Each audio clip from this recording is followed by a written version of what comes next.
La sécurité est une des préoccupations majeures des Français sur l'ensemble du territoire national.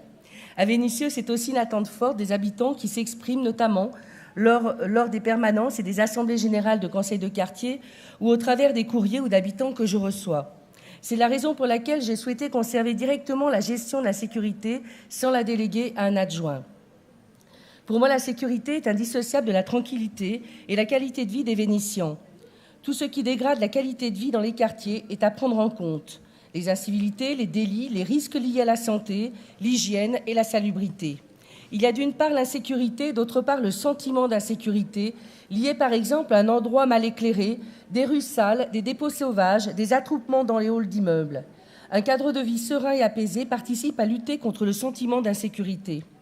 L'investissement de la ville est important, que ce soit sur le champ de la vidéoprotection, avec des résultats reconnus par l'État, d'une police municipale active tous les jours de la semaine sur une large plage horaire, mais également d'un service d'hygiène qui intervient pour les troubles et nuisances générés par certains commerces alimentaires. La sécurité est pensée et travaillée de manière transversale avec tous les autres domaines d'intervention de la ville, comme par exemple réfléchir en amont des constructions urbaines, à des aménagements ou à des configurations pour éviter les situations de conflit d'usage. Au travers des actions de prévention, nous nous attaquons aux racines du phénomène. Elles sont nombreuses et souvent innovantes. C'est par exemple le Forum de prévention de toutes les addictions, unique en France par son ampleur sur une ville de cette importance. C'est la mobilisation de tous les services et de tous les partenaires sur la question des violences intrafamiliales. Je rencontre régulièrement le commissaire pour faire le point de certaines situations. Et j'ai des réunions périodiques avec les bailleurs, Keolis, le commissariat, pour partager les difficultés et travailler en amont. Quand nous sommes confrontés à des situations compliquées, je réunis les différents partenaires, habitants, bailleurs ou régies, police nationale, etc., pour travailler ensemble à la résolution des problèmes. Un travail important est réalisé avec tous nos partenaires, et j'en profite pour les remercier de leur présence aujourd'hui. Ils témoignent de leur engagement à nos côtés tout au long de l'année dans cette lutte quotidienne. La participation des bailleurs, de la police nationale aux assemblées générales de conseils de quartier est importante parce que cela permet d'avoir un échange direct avec les habitants sur les rôles et les missions de chacun, sur nos possibilités d'agir et sur nos limites aussi. Je rappelle que les pouvoirs de police du maire ne lui confèrent pas le droit d'intervenir dans tous les domaines. L'important est de répondre à l'habitant, de lui donner un message clair de ce qui dépend de nous, ce que l'on peut faire dans le cadre légal et ce que l'on peut porter auprès de nos partenaires, tout en appelant aussi à la responsabilité individuelle de chacun. C'est un travail partenarial exemplaire qui nous a permis de venir quasiment à bout du marché parallèle sur le plateau des Minguettes, après 2 années d'efforts intenses de tous les acteurs engagés sur ce dossier. Mais là encore, c'est un chantier permanent et il ne faut pas relâcher nos efforts. Nous ne faisons ni d'angélisme ni de démagogie. S'il reste beaucoup de choses à faire, les actions engagées par la ville et ses partenaires portent leurs fruits, même s'il n'est pas question de s'en satisfaire. Nous savons que rien n'est définitivement acquis. C'est un travail de longue haleine qui implique tous les partenaires. Malgré la profonde transformation de Vénissieux, que ce soit la rénovation urbaine qui a permis de modifier et d'humaniser l'habitat et l'espace public, le désenclavement du plateau des Minguettes avec l'arrivée du tramway ou nos nombreux services publics de qualité au service de la population et dans tous les quartiers, notre ville et ses habitants souffrent toujours de préjugés marqués par les mouvements et les violences urbaines qui ont agité les quartiers dans les années 80-90, aux Minguettes notamment. Vénissieux et les Vénitiens ne peuvent être réduits à de tels événements. Pour autant, je comprends l'exaspération des habitants qui sont confrontés à des squats d'allées, à la vente de produits stupéfiants sur l'espace public, au trafic en tout genre qui gangrène nos quartiers. Ils ne comprennent pas que la situation perdure et que l'on ne règle pas leurs problèmes dans l'immédiateté. J'ai souvent constaté que les habitants maîtrisent mal les rôles respectifs des acteurs de la sécurité. Ainsi, les policiers devraient pouvoir interpeller de façon automatique tous les fauteurs de troubles, puisque les habitants eux-mêmes savent très bien qui deal, qui incendie, qui jette des projectiles. De même, étant première magistrate de la ville, je devrais être en mesure de condamner directement les personnes interpellées. La sécurité, la justice sont des domaines complexes, méconnus, ingrats souvent, où de belles réalisations sont occultées par de petits délits, où le renoncement n'est pas de mise, malgré la difficulté et l'ampleur de la tâche. L'objet de la rencontre de ce soir entre les 3 principaux acteurs de la sécurité sur la ville, la police nationale qui assure la mission régalienne de l'État en la matière, le maire qui intervient en complémentarité sur des champs très spécifiques et le procureur de la République, sous l'autorité duquel agissent les policiers en procédure, est donc d'éclairer sur les missions de chacun et les partenariats que nous développons afin d'être le plus efficace possible sur le terrain. Tant il est vrai que les meilleures réponses ne peuvent être que collectives et citoyennes. La ville de Vénissieux prend toute sa part dans le combat pour la sécurité et la tranquillité publique. C'est un combat global, de longue haleine, et dans lequel la mairie, comme ses partenaires, maintiendront des efforts à la hauteur de l'enjeu. Avant de finir, je tiens à remercier Monsieur le procureur, Monsieur le directeur départemental de la sécurité publique et Madame la commissaire pour leur présence à nos côtés ce soir. Je vous remercie. Merci. C'est effectivement un problème que l'on rencontre ici, que l'on rencontre également sur d'autres territoires de l'agglomération, mais également dans d'autres villes sur le territoire national. La problématique de l'usage intempestif, souvent inapproprié, de deux roues, parfois de quad, parfois aussi de véhicules automobiles, sans aucune prudence, par des individus ayant le permis de conduire ou n'en ayant pas, étant assurés ou ne l'étant pas, en prenant des risques inconsidérés pour eux-mêmes, mais bon, à la limite, tant pis pour eux, mais également pour autrui. Pour autrui, c'est-à-dire des personnes qui traversent au passage piéton, c'est-à-dire des familles, des mamans avec poussettes, etc., leurs enfants. Bon. Et nous sommes extrêmement sollicités. Nous sommes très, très sollicités par la population sur ce qu'il est convenu d'appeler des rodéos. Rodéos à deux roues, souvent en fin de journée, surtout quand il fait beau, les week-ends, bien entendu. Je vois que chacun ici, par des acquiescements, des hochements de tête, se reconnaît. Non pas pour faire des rodéos, mais pour nous solliciter. Donc c'est une problématique effectivement que l'on connaît bien, qui se répète de manière simultanée un peu partout sur certains quartiers du territoire de l'agglomération lyonnaise, et vis-à-vis desquels nous essayons d'agir. Évidemment, nous essayons d'agir. Alors, en utilisant évidemment des mesures de prudence élémentaire, il ne s'agit pas de créer un trouble supérieur à celui engendré par les agissements de ces individus. Il ne s'agit pas non plus, pour nous-mêmes, pour nos personnels, de prendre des risques supérieurs à ceux pris par ces individus. Il ne s'agit pas non plus, par une démarche de prise en chasse de ces délinquants de la route, de prendre des risques, de faire prendre à autrui des risques importants. Donc, chaque fois, ça se fait de manière proportionnée, de manière réfléchie. Chaque situation est différente. Il y a une appréciation qui est faite par le policier sur le terrain. Est-ce que ça vaut la peine ? Est-ce que ça vaut la peine de prendre en charge un jeune qui est non casqué, qui roule sur une moto bruyante, alors qu'il y a des enfants autour, alors que ce jeune, pour prendre la fuite, peut renverser un tel ou un tel. Est-ce que ça vaut la peine ? Bon, donc l'appréciation, elle se fait en quelques secondes, en quelques fractions de secondes. Parfois, la décision que le policier va prendre peut ne pas être comprise, surtout si le jeune en question, à bord de sa moto, fait un bruit considérable depuis des heures durant. Ça peut être mal compris par la population, mal perçu, et la population peut avoir le sentiment d'être laissée pour compte, d'être abandonnée, que les pouvoirs publics ne font rien. Alors, pour autant, on agit. On agit comment ? Quand il n'est pas possible d'intercepter, dans les conditions que je viens d'évoquer, un individu qui prend des risques sur son deux roues ou sur son quad, c'est pareil, on essaie de procéder de manière différente. On essaie d'agir d'abord en recueillant le maximum d'éléments permettant d'identifier la personne, soit à chaud, soit plus tard. Il y a des relevés d'immatriculation du véhicule, quand le véhicule n'est pas volé, parce que parfois le véhicule est volé.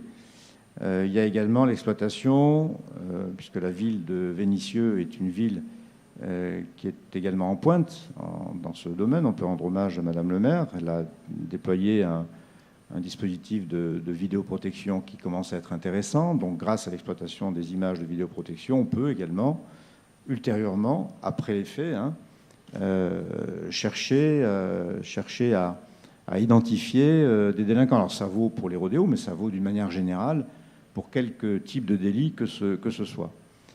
Et puis il y a toutes ces opérations dites de visite de parties communes, ce qui me permet également d'ouvrir une petite parenthèse sur la qualité du partenariat qui, ici, sur le territoire de la commune, se produit, notamment avec les bailleurs sociaux.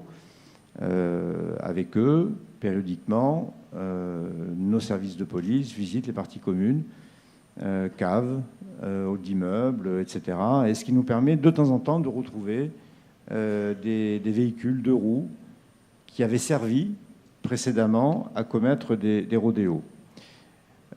Accessoirement d'ailleurs, parfois on retrouve également des véhicules volés ou autre chose. Donc il y a différents types d'actions qui sont menées. Lorsqu'on ne peut pas intercepter à chaud des délinquants de la route, on le fait de manière plus subtile, de manière plus intelligente et surtout sans prendre et sans faire prendre de risques inconsidérés à autrui.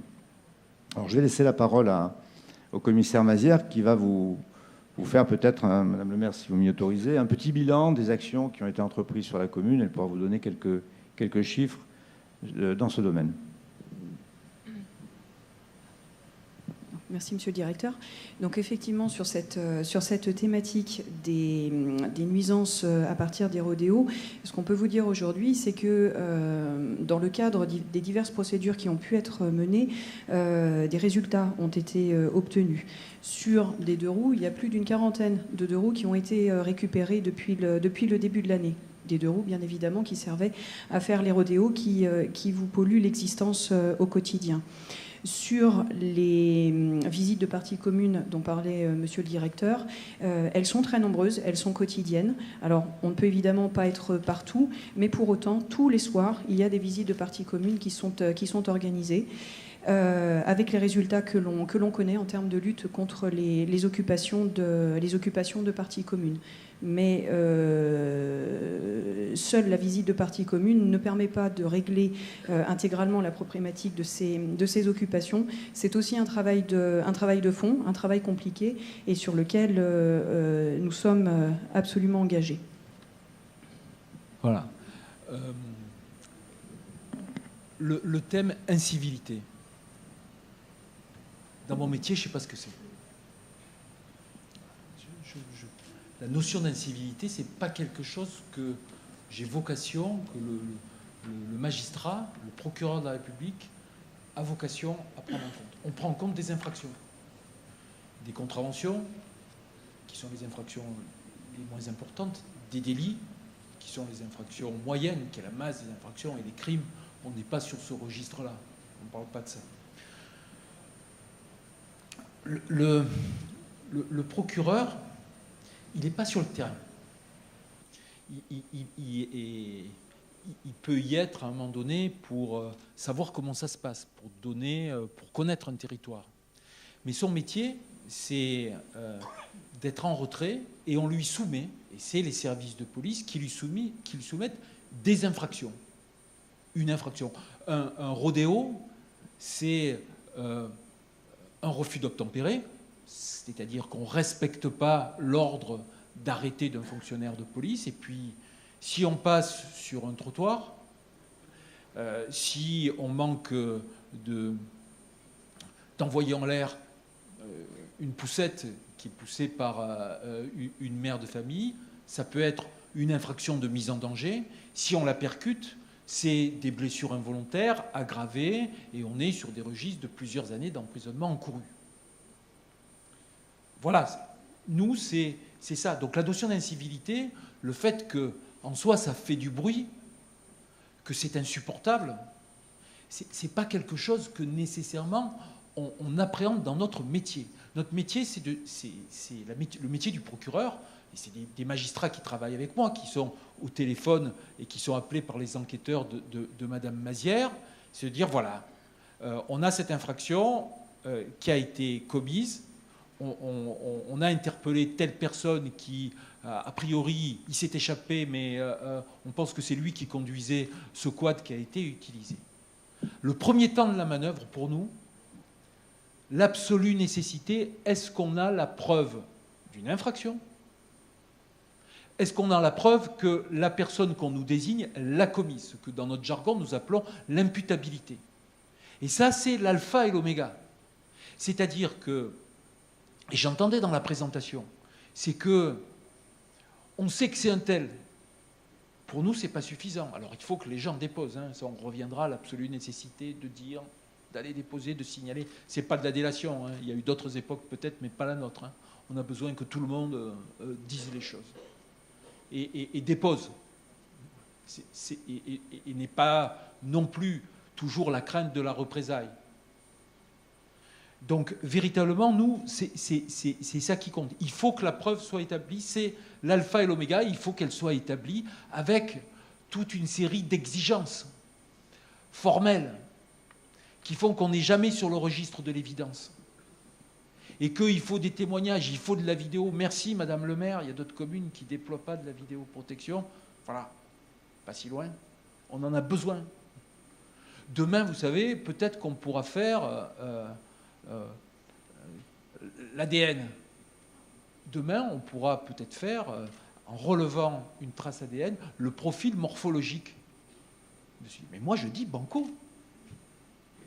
Si à un moment donné, on arrive effectivement à avoir le quasi-portrait robot de celui, je dis banco. Encadré, effectivement, que ce ne soit pas liberticide, que ce soit le procureur de la République, l'autorité judiciaire. Voilà, on a besoin de ça. Et le directeur vous a dit que c'est sur cette thématique des RDO, attention, on ne peut pas se lancer à corps perdu derrière. Parce que derrière, si effectivement il y a un accident, alors là, c'est le risque aussi de l'embrasement au sens propre du terme, de tout un quartier, de toute une communauté. Voilà. Donc il y a ce principe de proportionnalité. Donc, mais pour revenir, est-ce que la preuve elle est établie? Est-ce que les investigations, est-ce qu'on permet d'être certain que la personne qui est là, qui a été interpellée, les choses peuvent lui être judiciairement reprochées? Et ça, c'est le premier temps de la manœuvre. L'autre temps, et je vous parle de mon métier, hein, le métier c'est le maître mot de notre office de magistrat et du juge qui en définitive est susceptible d'être saisi, il individualise. Il individualise. C'est-à-dire que de plus en plus, ce que tout un chacun nous pouvons souhaiter, c'est de dire on l'a interpellé, il faut le sanctionner pour dissuader ceux qui sont susceptibles de faire comme lui. Ben ça, ce n'est pas le référentiel judiciaire. Ce n'est pas l'approche. L'approche, c'est quelle est la personne à laquelle j'ai affaire. Et d'abord, la règle de base, est-ce que c'est un mineur ou est-ce que c'est un majeur? Et il y a des textes, il y a des lois qui nous disent que la façon de traiter judiciairement un mineur n'est pas la même, et c'est sain, n'est pas la même que de traiter un majeur. Et ça veut dire que le principe qui est posé par la loi, c'est pas de sanction, une réponse éducative à l'égard de mineurs. Et ça, c'est la loi. Et si un mineur, je le fais présenter à un juge des enfants, le juge des enfants, par principe, il va dire la loi m'impose de ce qui est une admonestation, mais pas une peine d'emprisonnement, pas une sanction. C'est la loi. Et donc, après, alors, l'approche, elle est plus stricte, majeure, plus structurée. Mais derrière, le maître mot, c'est quels sont ses antécédents? Quels sont ses antécédents? Est-ce qu'il a des antécédents policiers? Est-ce que surtout il a déjà été condamné? Et ça, c'est la loi qui nous fait l'obligation à chaque fois d'avoir une approche au cas par cas extrêmement individualisée. Et l'approche dissuasive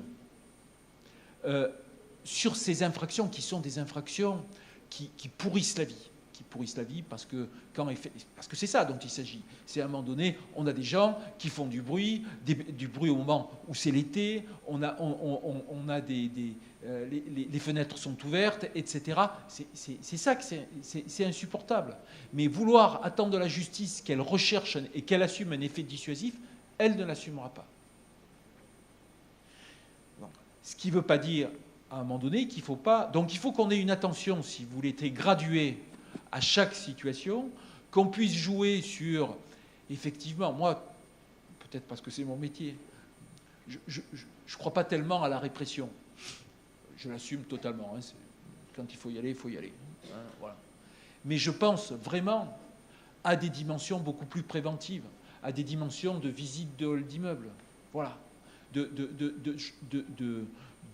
Où on essaye effectivement de configurer les lieux, de s'assurer qu'il n'y a pas des biens, des véhicules qu'on peut utiliser.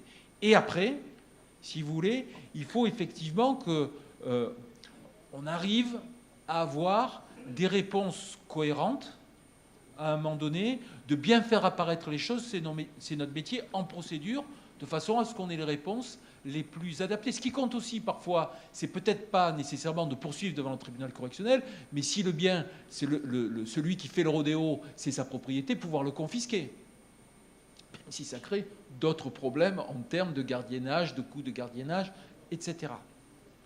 Voilà. Donc ça, si vous voulez, c'est le problème, c'est que nous sommes plutôt souvent sur des infractions. On parlera tout à l'heure des halls d'immeubles.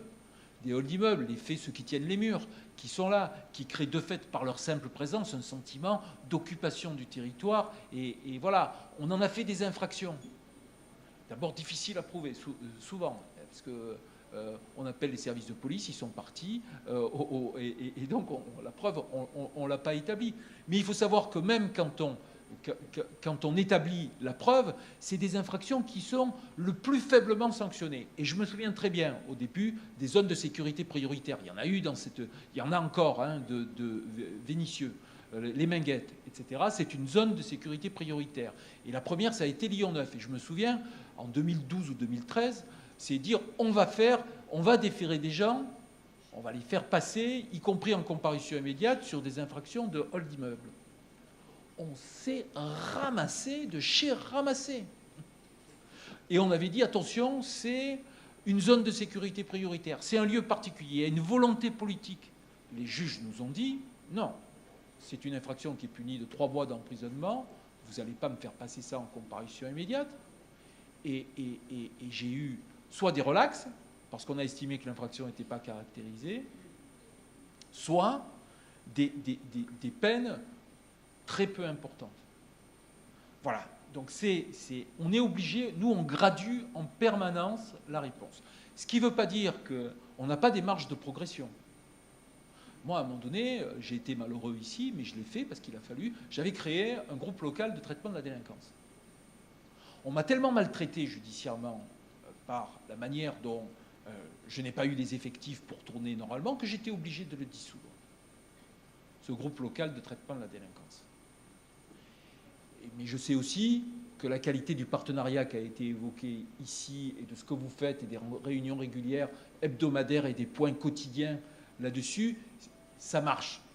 Et que du coup, effectivement, je pouvais arrêter d'avoir cette présence administrative qui, pour moi, me dérivait de la ressource judiciaire que pour moi, qui doit être sur le traitement des procédures. Mais là, actuellement, on est en train de réfléchir pour un certain nombre de territoires, pour faire ce qu'on a... Moi, le cœur de mon métier, c'est de faire présenter les gens au tribunal, de façon à ce qu'il y ait une réponse qui tout de suite s'engage. Et actuellement, on défère, on fait présenter les gens pour les poursuivre devant le tribunal correctionnel, pour des comparutions immédiates. Ce que j'essaye péniblement depuis une quinzaine de mois, c'est de dire on va essayer de créer des déferrements pour des alternatives, c'est-à-dire dans des territoires qui sont plus concernés par des phénomènes qui sont délinquentiels et qui créent véritablement un préjudice. Là, on va peut-être essayer de les faire déférer, non pas pour les faire passer devant le tribunal correctionnel, mais pour qu'il y ait un travail non rémunéré, une sorte de travail d'intérêt général qui s'enclenche tout de suite. De façon, si vous voulez, à faire en sorte que, à l'infraction, essayer de rapprocher dans un certain nombre de cas de figure la réponse qui est donnée du temps de l'infraction qui est commise. Et puis aussi que derrière, pour montrer que... parce que quand on fait lever la garde à vue et que la personne elle est poursuivie dans 3 mois ou dans 6 mois, pour vous, c'est quoi? Il est sorti libre du commissariat. C'est ça. Donc ce que je voudrais... Mais croyez-moi, c'est compliqué, hein. Parce que trouver des salles à l'intérieur du tribunal, négocier avec le directeur de greffe, enfin, je vous passe, je ne vais pas faire battre ma coulpe, etc. Mais voilà, ce que je veux dire, c'est on est en train de réfléchir, pas pour tous les territoires, mais pour des territoires qui sont marqués par ces actes de délinquance, ces délits, finalement pas si importants que ça, mais qui ont un écho d'incivilité très fort, on essaye de penser à mettre en place ces déferments en vue d'alternatives, etc. Ça va être compliqué, mais c'est des axes sur lesquels on est en train actuellement de travailler. On commence pour les mineurs, on va essayer de le faire pour les majeurs. Voilà, j'ai déjà été trop long, mais nous, avant tout, une infraction, un homme, est-ce qu'il a... La preuve est faite qu'il a commis cette infraction, et après, en fonction de la gravité des faits, la peine encourue, en fonction de sa personnalité, mineur, majeur, en fonction de ses antécédents, eh bien, on gradue la réponse. Oui, vu qu'on veut montrer la complémentarité qu'il existe entre les différents acteurs, vous avez parlé, monsieur le directeur, de la vidéoprotection. Il y a donc depuis, on a installé ça en mai, donc c'était l'expérimentation, ce qu'on appelle la vidéo-verbalisation. Donc je rappelle que Vénissieux, nous avons 54 caméras à voie publique et 36 sur les bâtiments communaux. Alors pour vous donner quand même des chiffres, parce que bon, c'est important aussi de montrer qu'il y a beaucoup de choses de faites aussi. On parlait donc. On a mis l'expérimentation en mai, la vidéo-verbalisation, on est d'accord. On a commencé à verbaliser en juin. Donc, de juin... Alors, ce qui est intéressant de savoir, c'est que quand on parle de vidéo-verbalisation, il y a des villes qui sont que sur le stationnement, d'autres qui sont sur... et nous sommes sur le stationnement et la circulation. Donc, les faits comme griller des feux rouges, les stops, etc., l'incivilité routière, on la verbalise. Donc ça vient en complémentarité avec des contrôles, avec plein d'autres choses qui sont faites, comme le disaient les partenaires. Donc depuis juin, et j'ai arrêté les chiffres au 25 septembre, pour vous donner quand même... Donc pour le non-respect du panneau stop, 80 verbalisations. Pour non-respect du feu rouge, 285. Pour PV, conduite sans ceinture de sécurité, 18. Le port de pas de casque, voilà. Non port de casque, voilà, je disais l'inverse. Sur les deux roues, 7 quand même. Et puis l'usage téléphone au volant, 7. Donc ça montre, et je vais vous donner un exemple qui pollue aussi la ville le samedi, notamment. Vous avez tous compris de quoi je vous parle, des mariages. Eh bien, lors d'un mariage, on est d'accord, j'en prends qu'un, il y a eu 12 infractions relevées. Alors, je vais vous les citer parce que vous connaissez tous ça au quotidien. C'est 6 inobservations par le conducteur du véhicule de l'arrêt imposé par le feu rouge. Une concernant la circulation d'un véhicule non autorisé sur une voie verte ou sur une aire piétonne. 3 conduites d'un véhicule sans port réglementaire de la ceinture de sécurité et 2 stationnements gênants sur la piste cyclable. Et ça, pour un mariage. Donc vous voyez que ça porte ses fruits parce que dans les AG, ça venait souvent, les mariages qui nous polluent, notamment de la Darnaise à l'hôtel de ville, etc. Et pour revenir sur les scooters, parce que bon, il y a tout le travail de la police nationale, mais la complémentarité se fait également avec la police municipale. La police municipale a fait 112 interventions de police depuis le début de l'année qui ont donné lieu donc à 20 saisies de scooters et d'interpellations de conducteurs. 7 pour recel, 9 pour refus d'obtempérer. C'est ce que vous disait le procureur. Il faut une infraction pour ensuite pouvoir... 9 refus d'obtempérer et 3 pour délit de fuite. Donc, vous voyez qu'il y a un travail qui se fait de tous les partenaires, police nationale. Après, il y a ce qu'on découvre aussi dans les parties communes. Il y a des scooters dans les parties communes qui sont aussi saisis pour un certain nombre de faits, d'infractions relevées. Voilà, donc c'est un peu pour vous montrer ce travail complémentaire, parce qu'on parle souvent de vidéoprotection, mais qu'est-ce que ça veut dire derrière? Donc, il y a la vidéoprotection que nous avons depuis de longues années sur la ville, mais depuis quelques mois, la vidéo-verbalisation est là encore dans un cadre légal. Je ne peux pas... la police municipale, l'agent assermenté qui va verbaliser, ne peut pas faire du stupéfiant. On est tous bien d'accord. Voilà.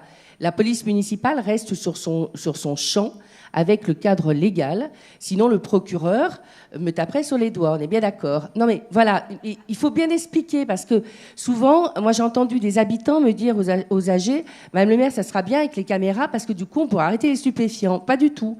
Par contre, ça ne veut pas dire que la police nationale ne travaille pas avec nos caméras à certains moments dans son cadre réglementaire d'investigation. Voilà. C'est deux choses différentes. La police municipale utilise les caméras d'une certaine façon, la police nationale les utilise d'une autre façon dans un cadre légal qui nous est imposé par monsieur le procureur pour monter... Voilà. Non, mais j'essaye de bien expliquer les différentes procédures. Voilà. Vous voulez rajouter quelque chose, madame la commissaire, sur... Peut-être, madame le maire.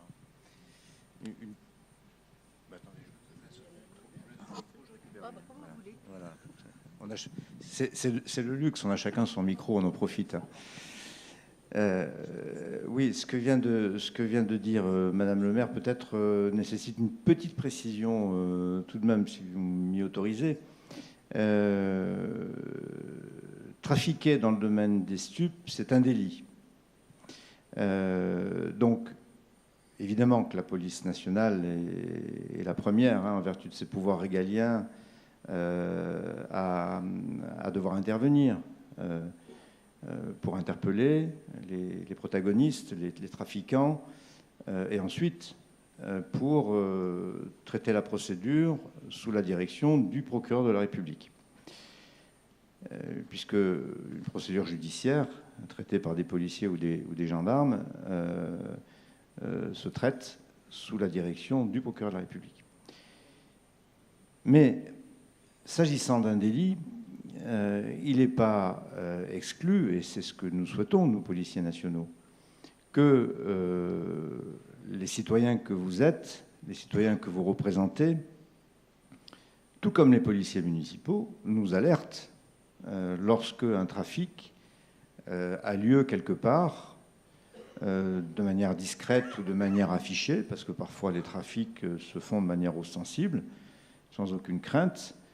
Il n'est pas choquant, il n'est pas anormal qu'on soit prévenu, que ce soit par des citoyens lambda ou que ce soit par des policiers municipaux.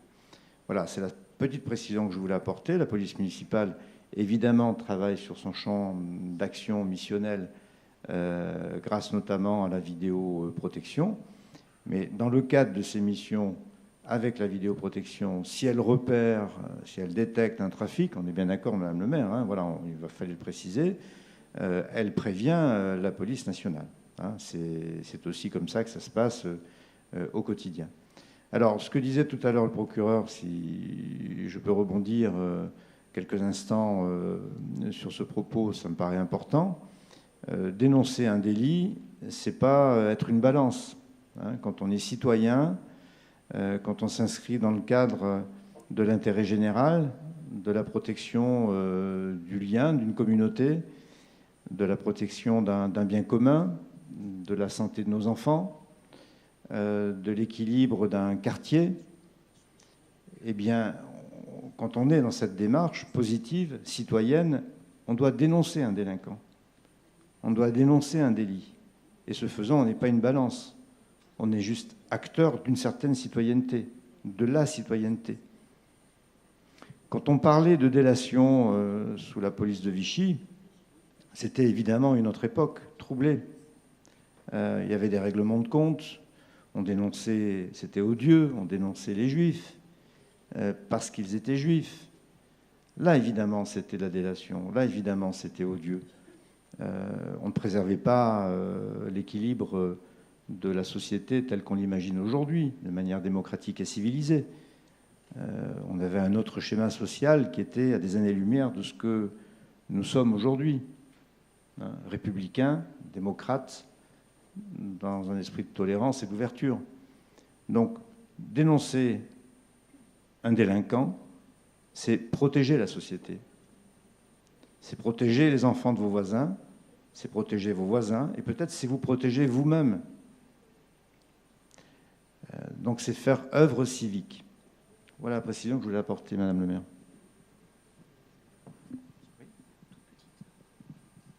Alors, un tout petit ajout par rapport à ce qui a été dit. Je tiens aujourd'hui, encore une fois, à saluer le travail partenarial qui existe avec la mairie de Vénissieux, avec la police municipale et avec le centre de supervision urbaine. Sur la thématique des infractions à la législation sur les stupéfiants, le commissariat, tout comme les services départementaux, sont très, très engagés. Et je pense que ça se voit au quotidien auprès de la population qui a à observer de ce type de délinquance. On a procédé sur les 9 premiers mois de l'année à plus de 341 interpellations qui ont été réalisées. Je vous laisse faire le rapport par jour du nombre de ces interpellations, sachant qu'elles sont faites par des effectifs qui ont bien d'autres missions, encore une fois, à accomplir tout au long de leur vacation. 307 majeurs, 38 mineurs. On a, sur le ressort, saisi plus de 55 kilos de résine de cannabis et plus de 10 kilos d'herbe, sans compter, en termes d'avoir criminel, l'argent qui a été récupéré dans le cadre de ces procédures. Et là, je ne fais pas état non plus des procédures qui sont encore sous le sceau du secret, menées par des services spécialisés de police judiciaire et qui font des saisies excessivement conséquentes. Donc voilà, on a un travail extrêmement qualitatif sur ce sujet-là, et on a effectivement besoin des informations qui doivent nous être apportées par la population qui observe ces délinquants agir, comme le disait monsieur le directeur, parfois à la vue de tous, et qui provoque l'exaspération. Mais l'observation citoyenne ne suffit pas pour mener une procédure pénale à bien. Monsieur le procureur l'a dit, à un moment donné, il faut qu'on puisse acter et rentrer dans un temps judiciaire qui n'est pas toujours le temps citoyen. Oui, juste pour compléter également, monsieur le directeur, je ne disais pas que la police municipale ne s'occupe pas des stupéfiants, je disais qu'on ne fait pas d'enquête de stupéfiants. Les investigations, c'est la police nationale. Par contre, la police municipale, vous avez dû le voir dans le journal, a fait plusieurs grosses saisies de stupéfiants. Ce qu'on appelle l'opportunité, c'est-à-dire qu'en fait, il y a un contrôle routier ou autre, et on découvre les produits stupéfiants ou des armes ou autre chose. Du coup, on travaille, c'est là aussi le lien. C'est pour ça que c'est pas forcément informer, c'est travailler avec aussi. Et on appelle ce qu'on appelle l'OPJ pour que la police nationale fasse le lien. Voilà. Juste un mot pour compléter ce qui vient d'être dit et ce qu'a dit le commissaire Mazière. C'est vrai que le temps du voisinage n'est pas notre temps à nous. Et souvent, pour se voir, on signale un lieu de deal. Un lieu de deal. Et souvent, ça peut prendre des semaines avant qu'on tape. Parce que derrière, si vous voulez, il faut construire ça. Alors effectivement, on peut arriver au flagrant délit de celui qui immédiatement là, et ça va se traduire par une interpellation, une comparution immédiate. On voit, hein, et on a des sujets sur les Albanais, on va dire les choses aussi telles qu'elles sont là-dessus, c'est un vrai sujet qu'on a depuis la Suisse, hein, sur toute la région. Mais quand on veut effectivement essayer de remonter à un moment donné pour s'attaquer à l'équipe criminelle qui gère ce trafic, c'est toujours des équipes criminelles. Et bien, ça suppose à un moment donné qu'il y ait des observations, ça suppose qu'il y ait des moyens techniques, des investigations téléphoniques qui interviennent, etc. Et ça prend effectivement du temps, ça suppose un grand formalisme aussi procédural, et ça peut ne pas être compris. Et ça peut être en plus aléatoire. Parce que la preuve, elle peut ne pas être au rendez-vous. Voilà. Quand on a affaire à des dimensions structurées, organisées de délinquance, le temps est nécessairement plus long de l'investigation et de la réponse judiciaire. Alors, c'est effectivement une question qui est récurrente au travers des relations que la ville peut avoir avec ses habitants. Sur le décalage entre le constat des faits que tout le monde peut faire, à la fois l'habitant mais également les services de police, et on le voit au quotidien dans nos différentes missions. Mais la difficulté à laquelle on se heurte également, alors on explique cette complexité, cette longueur des procédures, la nécessité de réunir les éléments probatoires de façon à englober tout un réseau de trafiquants, de façon à ce que ce soit efficace. La difficulté à laquelle on se heurte aussi, et qui du coup a un effet pervers, c'est que les dealers jouent sur ce délai que l'habitant ne connaît pas, mais qui manifestement leur laisse le temps de continuer à accomplir leur business, pour s'arroger un sentiment d'impunité vis-à-vis des habitants, qui, en plus des menaces, les poussent à être plus efficaces quand ils empêchent les habitants justement de coopérer avec nous au travers de la délivrance de renseignements.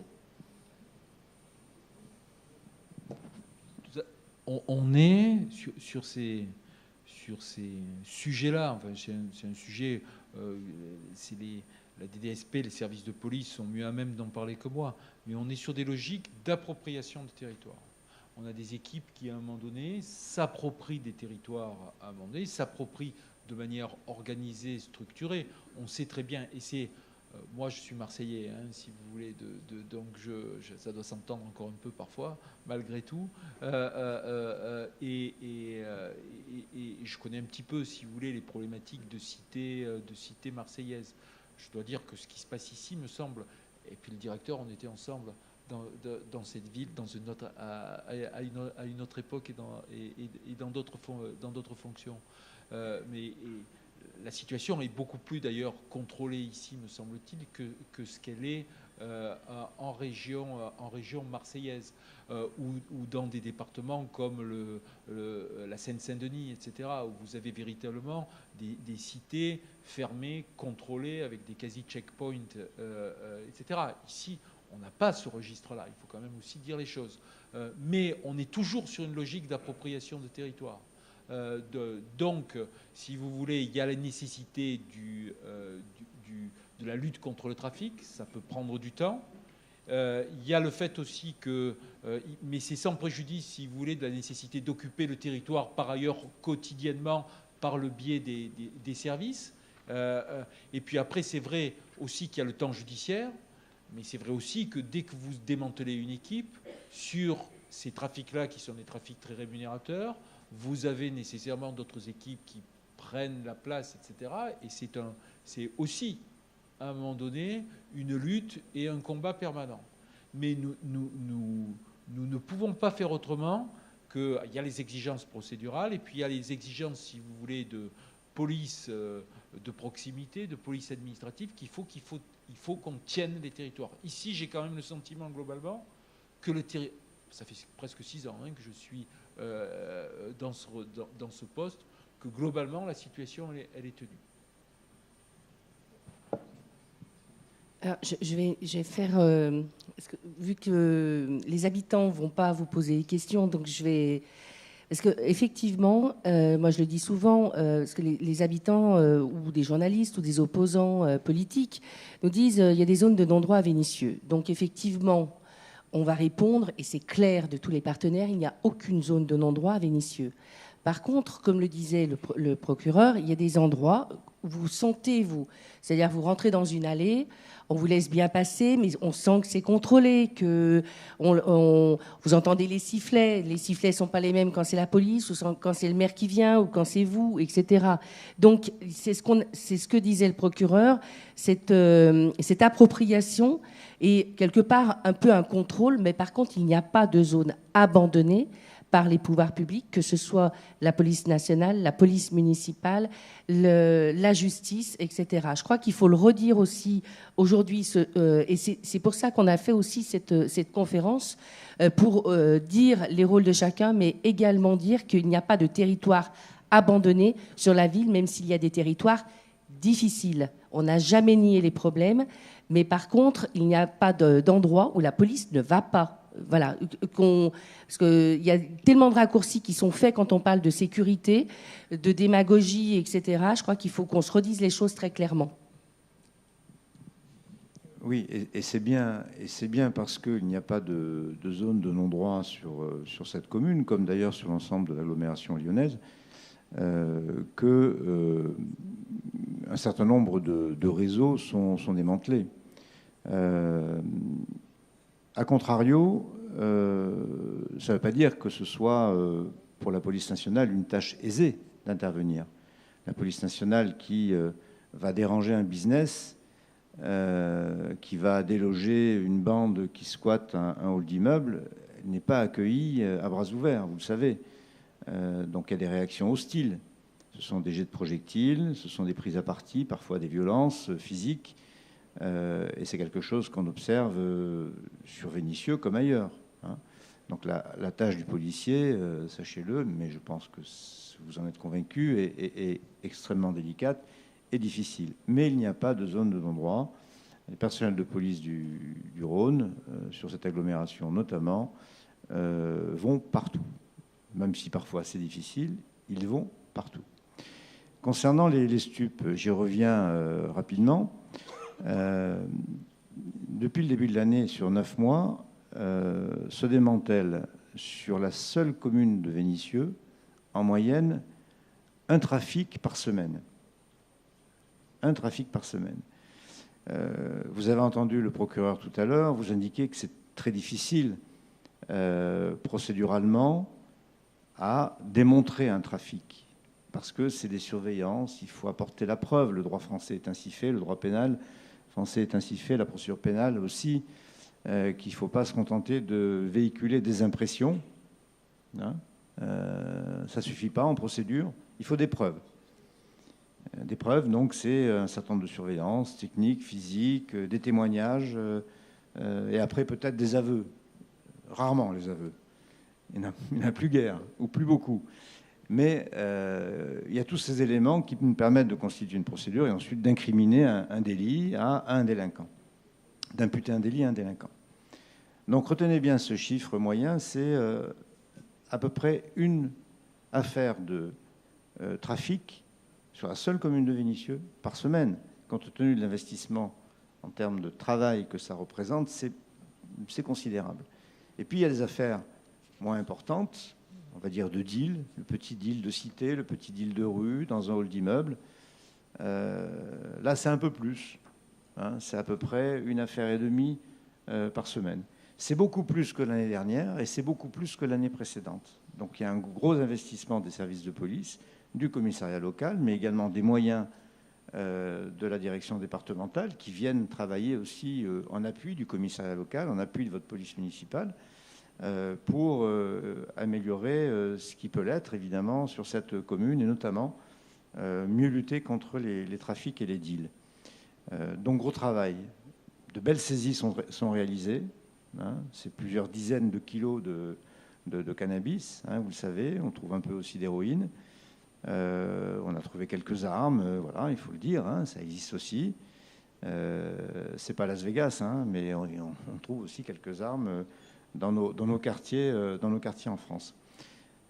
Donc gros travail de réaliser. Alors, ce sur quoi je voudrais insister pour terminer, c'est pas parce que vous, habitants de certains quartiers de votre commune, constatez au gré de vos déplacements quotidiens qu'il pourrait y avoir à tel ou tel endroit un point de deal ou de trafic, que pour autant nous serions au courant. Ce que vous pouvez voir, vous, quotidiennement, ce n'est pas forcément ce qui nous apparaît évident tout de suite.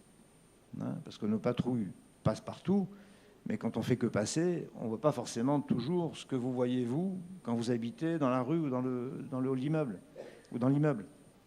Donc n'hésitez pas, parce que ça, je l'entends souvent. Tout le monde est au courant et personne ne fait rien. Ben non, parfois on n'est pas au courant, nous. Peut-être qu'on l'est, mais parfois on ne l'est pas. Donc assurez le coup, prévenez-nous, informez-nous. Et si on avait déjà l'information, ben on vous dira merci, c'est bien, mais on avait cette information, on y travaille. Et puis si on n'avait pas l'information, on vous dira ben merci pour le tuyau, on va regarder ce qu'il en est et on va s'investir. Vous voyez, ça c'est quelque chose que nous entendons souvent. Tout le monde sait et personne ne fait rien. Ben, sauf que parfois, ben, tout le monde ne sait pas. Hein, donc n'hésitez pas à nous alerter. La difficulté à laquelle on se heurte souvent dans les explications qu'on peut donner aux habitants, donc effectivement, on parle de la nécessité de dénoncer les délits, que ce n'est pas un acte de délation au sens péjoratif du terme, et que c'est un appui important, puisque le renseignement, c'est la matière première de l'action policière. La difficulté à laquelle on se heurte, c'est effectivement, comme vous l'avez évoqué, la peur des représailles, qui n'est pas automatique, mais la peur, en tout cas, elle existe de façon assez généralisée chez les habitants. Et puis, toujours dans la logique d'appropriation du territoire, le fait que ce sont des délits qui ne se cachent pas, en fait. Non seulement les points de deal se font au vu et au su de tout le monde, et on en a des exemples même à proximité des services publics, mais également que les individus qui se livrent à ces délits et à ces trafics affichent, en fait, quelque part leur réussite sociale et leur niveau de vie grâce à l'argent mal acquis. Et ça, les habitants ont beaucoup de mal à l'appréhender et à faire la part des choses entre le pouvoir réel des délinquants et le pouvoir apparent qu'ils affichent. Oui, il n'y a pas de prise de parole de la salle.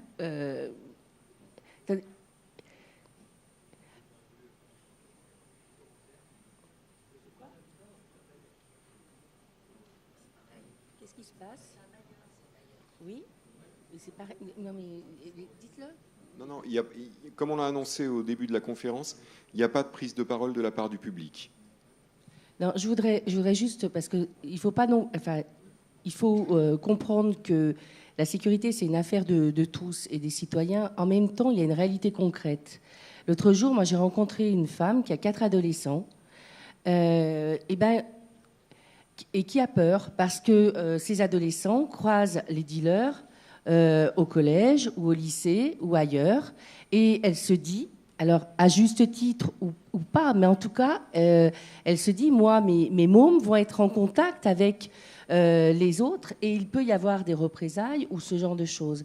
Et c'est là, effectivement, où il faut aussi comprendre que l'habitant, parce que ça revient beaucoup dans les conseils de quartier, la peur, parce qu'il y a le contact, parce que c'est vrai que l'habitant qui va vous appeler, alors il peut croire que... alors en même temps, là aussi, il faudrait expliquer que quand on vous appelle, ça reste anonyme, etc. Mais c'est vrai qu'il faut comprendre aussi l'habitant qui, lui, peut se retrouver dans des choses très quotidiennes, très concrètes, où ces mômes passent au milieu des dealers tous les jours, etc., et qui peut se dire, mon môme aura des représailles aussi. C'est tout ça, c'est aussi ces craintes-là que l'habitant... Enfin, je fais votre messager parce que je sais que c'est ce qu'ils pensent aussi, parce que souvent ils disent, ouais, on nous culpabilise un peu parce qu'on ne le dit pas. Voilà. Donc, il faut comprendre que tout le monde est acteur de la sécurité, mais il y a des cas où la personne, elle vit quelque chose de difficile au quotidien. Aussi, quoi. Les squats d'allée, on sait aussi, par exemple, que c'est des familles qui ouvrent les portes. Et le voisin, il sait très bien qu'il ouvre la porte, mais il ne le dira pas forcément. Ou alors, il le dira dans un contexte particulier qu'on crée avec Madame la Commissaire, certaines fois, quand c'est des points très durs, c'est ce que je disais tout à l'heure dans mon introduction, mais sinon, il ne le dira pas forcément naturellement. Il faut lui créer les conditions, quelque part, pour qu'il puisse parler également. Et c'est ce que nous essayons aussi de faire sur des points très durs avec Madame la Commissaire, avec les bailleurs ou les régies. Même si j'en vois pas beaucoup de régies, mais en tout cas les bailleurs, c'est ce que nous faisons régulièrement sur des points très compliqués, soit d'occupation de parties communes, soit de points difficiles de stupéfiants, etc. Et je crois que là encore, il faut qu'on réfléchisse, parce qu'on parlait des enjeux et des défis, comment on fait pour que l'habitant devienne acteur sans qu'il ait peur d'être acteur. Enfin, voilà.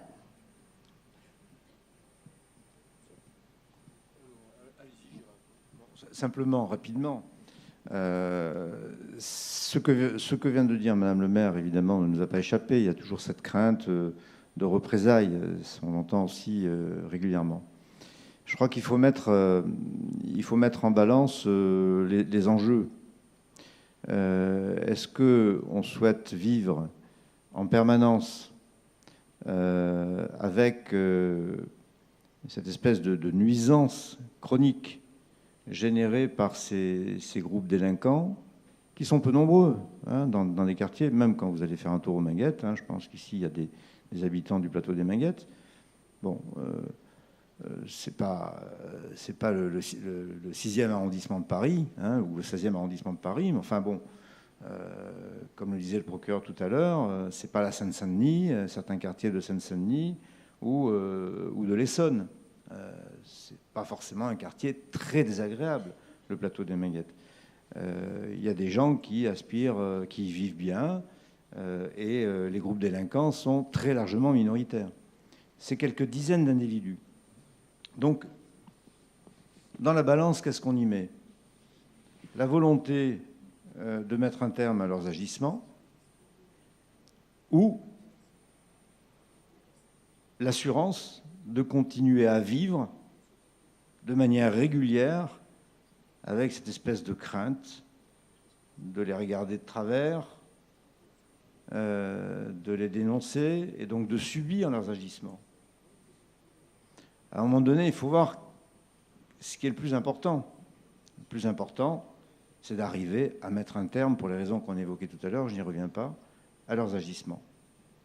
Les représailles. Bon, Madame le maire a abordé le sujet. On est en capacité de recueillir des informations, même de manière anonyme. On n'ira pas crier sur les toits que M. Martin ou Mme Durand nous a indiqué que Tartampion, à tel endroit, est en train de dealer. C'est pas comme ça que ça fonctionne. On sait rester discret sur nos sources et on sait travailler uniquement sur l'information sans indiquer d'où elle vient. Ça, c'est quelque chose qu'on pratique régulièrement. Donc, sur les représailles, alors, sauf évidemment, vous baladez au sein d'un groupe de dealers en disant ce que vous faites, c'est pas bien, je vais vous dénoncer à la police. Enfin, vous êtes tous des gens prudents. C'est pas comme ça que vous agissez. Vous pouvez observer, ne rien dire, ne rien leur dire et venir nous trouver après. Hein. Madame le maire l'a dit, créer les conditions, c'est vous recevoir de manière discrète, ou alors être reçu par le maire, être reçu par le commissaire de police, pas forcément au commissariat, si vous craignez d'être vu entrant dans le commissariat et donc d'apparaître comme étant quelqu'un qui viendra donner une information. Il y a d'autres lieux où on peut rencontrer des habitants qui auraient des informations à donner de manière tout à fait anonyme et discrète. Donc la crainte des représailles, je ne pense pas que ce soit quelque chose qui puisse polluer la vie des habitants de Vénissieux. On peut être extrêmement discret dans la manière de procéder et de mener nos enquêtes. On a vraiment tout à fait l'habitude dans ce domaine. Puis, vraiment, la sécurité, c'est l'affaire de tous, quoi. C'est à un moment donné, c'est pas seulement l'affaire on l'a déjà dit, l'affaire de la police, de la justice, de la municipalité. Tout le monde est concerné. Et alors, évidemment, ça a été dit, les citoyens eux-mêmes, les habitants, eh bien, il y a des choses qui peuvent être communiquées facilement, le cas échéant de manière informelle, anonyme, qui sont, surtout sur des thématiques de trafic. Mais il y a le rôle aussi, si vous voulez, et c'est pour ça que c'est important qu'il y ait ces structures où l'ensemble des interlocuteurs sont présents. La problématique, à un moment donné, des syndics ou des bailleurs sociaux, à un moment donné, le fait qu'il ne faut pas seulement que les bailleurs sociaux voient les trains qui passent chez les autres. À un moment donné, si vous voulez, la problématique du gardiennage, la façon dont on anime cela, le constat quand même qu'on fait souvent, enfin que moi que j'ai fait dans d'autres fonctions, etc., c'est que il y a eu une forme d'automatisation de la gestion des parcs, des ensembles, etc. On a vu disparaître des personnels de proximité. Alors voilà, et alors qu'il y a besoin aussi de faire remonter des informations par ces biais-là, et que les choses passent de manière très informelle par ces réunions très régulières qui existent et qui doivent exister. Voilà, moi je pense que on peut pas dire c'est pas mon affaire, quoi. Hein. Et en plus, alors ça, bon, c'est vrai que moi je vois pas les choses de manière aussi directe que ça, mais là on est, si ça nous est révélé, c'est des infractions pénales, hein, les représailles, moi je peux vous assurer, on essaye d'être bestial là-dessus. Hein. Voilà, moi alors je dis pas que, vous savez, je sais qu'on n'est pas une institution parfaite. La justice, il y a plein de choses qu'on traite pas bien. Mais en termes d'axes que je donne là-dessus aux magistrats qui travaillent avec moi, c'est les atteintes aux personnes. Voilà, la priorité, c'est ce qui porte atteinte aux personnes. La priorité, c'est ce qui porte atteinte à l'autorité publique. À un moment donné, si on menace un témoin ou une victime, c'est quelque chose qui est inadmissible et sur lequel, nécessairement, je porterai le fer autant que faire se peut. Voilà, ça ne résout pas le problème, mais voilà. Donc, souvent, je dois dire que l'expérience que j'ai aussi, c'est de dire on craint les représailles effectives. Alors, souvent, elles peuvent être sur le registre de non-dits, de présence, etc. Voilà. Mais je n'ai pas de cas quand même majeur de situation de représailles effectives. Voilà. Et en tout cas, si ça se passe, je peux vous assurer que là, la répression, il faut qu'elle passe, quoi, hein. Voilà. Et les services de police le savent. Voilà. Après, moi, je veux aussi être en capacité, si vous voulez, et souvent, là, je devais venir cet après-midi avec, j'ai un chargé de mission depuis quelques mois au titre de la prévention de la radicalisation. Voilà. Et je l'ai fléché sur, je lui dis, il faut que vous vous intéressiez avec moi à la prévention de la délinquance. Bon, malheureusement, elle était souffrante aujourd'hui. Bon, elle devait venir. Mais ce que je souhaite, c'est que pas sur tous les territoires, mais sur les territoires qui, à un moment donné, sont le plus concernés par ce dont on parle aujourd'hui, et bien que nous, on soit plus présents. On ne va pas être des acteurs directs, l'autorité judiciaire. On ne va pas faire ce travail quotidien, ce n'est pas notre métier. Mais s'imprégner, si vous voulez, être présent. Savoir qu'il y a tel type de relation à un moment donné entre la police municipale, les services de la municipalité, la police nationale, les bailleurs sociaux, etc. Voilà. Et derrière, que quelqu'un qui soit là et qui le reporte en interne et qu'on arrive à le partager en interne. Voilà. C'est des choses qui existent. C'est pour ça que moi, c'est important, si vous voulez, de savoir que tel individu, c'est entre guillemets un perturbateur. Voilà. Et je veux que ça, je veux pas seulement qu'on me fasse connaître dans une réunion, je veux que ce soit dans le dossier, dans la procédure. Et quand un maire m'écrit pour me signaler la situation intolérable, ce fait intolérable, je dis, mais vous allez m'écrire et je vais le verser, votre lettre, je vais la verser au dossier. Parce que nous, ce qui n'existe pas dans le dossier, ce qui n'est pas dans le dossier n'existe pas. Et ça, vraiment, c'est important. Et ce que je dis souvent au service enquêteur, c'est ce que vous me dites dans la réunion générale, pour moi, c'est intéressant. Mais il faut que ce soit dans le dossier, quoi. Il faut, à un moment donné, que ce pédigré non pénal, si je puis dire, du mis en cause, il apparaisse. Le fait que c'est un emmerdeur patenté. Il faut que ça... Enfin, d'autres termes, hein, ça va de soi. Hein, voilà. Voilà, il faut que ce soit dans le dossier. Parce que si ce n'est pas dans le dossier, ça n'existe pas. Et si même mon magistrat le dit à l'audience, non, l'avocat dira, mais attendez, ce n'est pas dans le dossier. Si c'est dans le dossier, la lettre du maire, là, pas pareil. Vous vous rappelez, c'est ce que je vous dis toujours dans les assemblées générales de conseils de quartier, que le procureur nous demande de contextualiser. Et de dire, alors comme il vient de le dire, mais de montrer le contexte, les perturbateurs dans l'ensemble.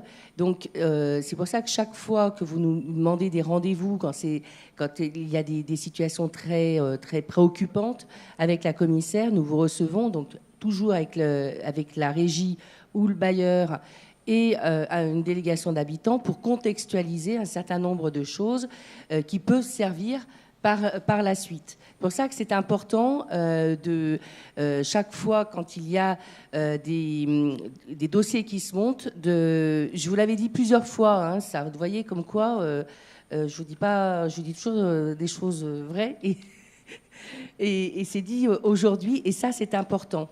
Et vous pouvez le faire régulièrement auprès de Madame la Commissaire qui reçoit beaucoup, je tiens à le dire. Ça n'a pas toujours été le cas, je me permets, hein, monsieur le directeur. Voilà. Et moi-même, nous recevons ensemble. Il y a un gros travail de fait. Je remercie d'ailleurs les transports en commun qui sont là, que je vois, et tous les bailleurs, et notamment les bailleurs les plus impliqués. Parce que je vais le dire aussi, il y a des bailleurs plus impliqués que d'autres, qui travaillent beaucoup plus facilement avec nous pour contextualiser justement et pour trouver des solutions. Et je tiens à les remercier parce que certaines fois, et même des régies aussi que travaillent avec nous, parce qu'il y a des choses des fois très simples. On essaye, quand on disait tout à l'heure qu'il faut qu'on est tous acteurs, quand vous avez une régie ou des bailleurs où il y a des grosses occupations et qu'on se rend compte que le digicode n'est pas changé depuis 10 ans, ou que la porte d'interphone ne fonctionne pas, etc. Là encore, c'est une responsabilité de tous, et c'est pas pour mettre la patate chaude sur le bailleur ou sur la régie ou mais c'est à prendre la situation dans la globalité pour trouver des solutions qui ne sont pas... C'est rarement qu'une solution. C'est des petites choses qui font la solution, ou en tout cas qui résorbent dans le temps le problème.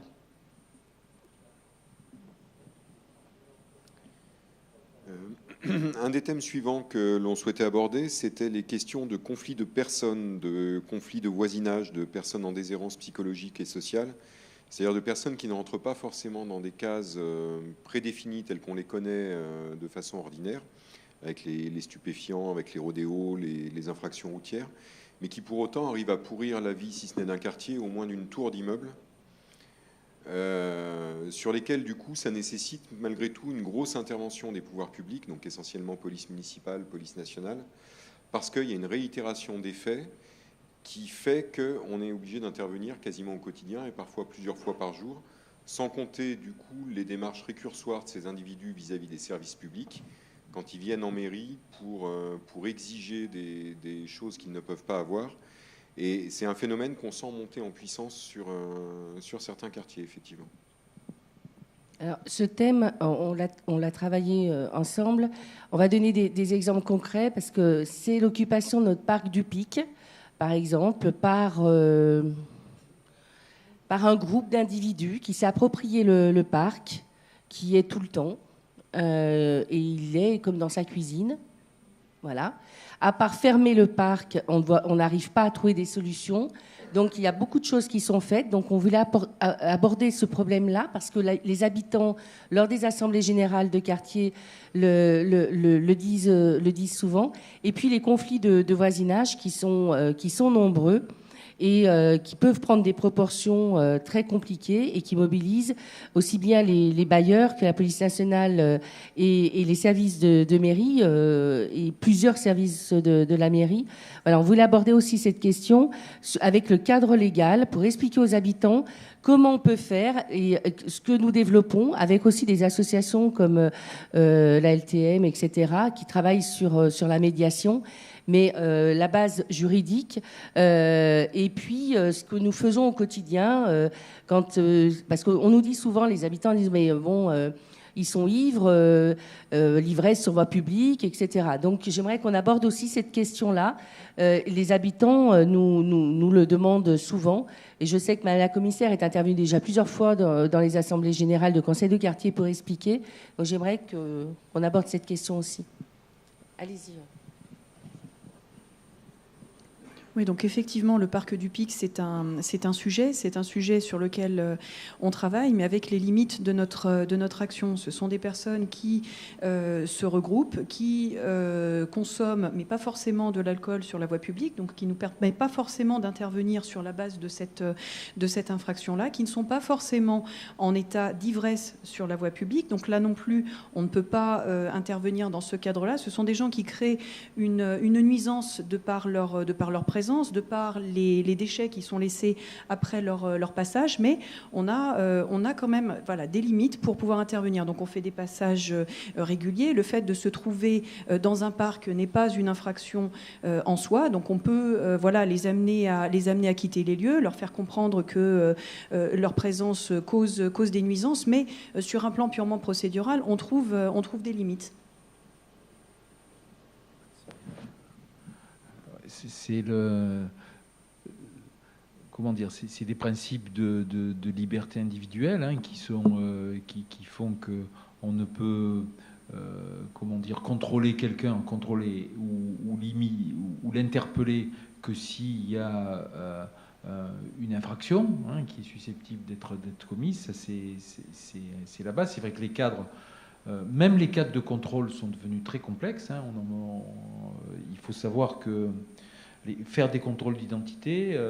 on a beaucoup planché avec le directeur et les services et ses services depuis le début de l'année, parce qu'on a eu une décision du Conseil constitutionnel qui, en gros, je donne beaucoup de réquisitions pour des contrôles d'identité. J'en ai toujours beaucoup donné.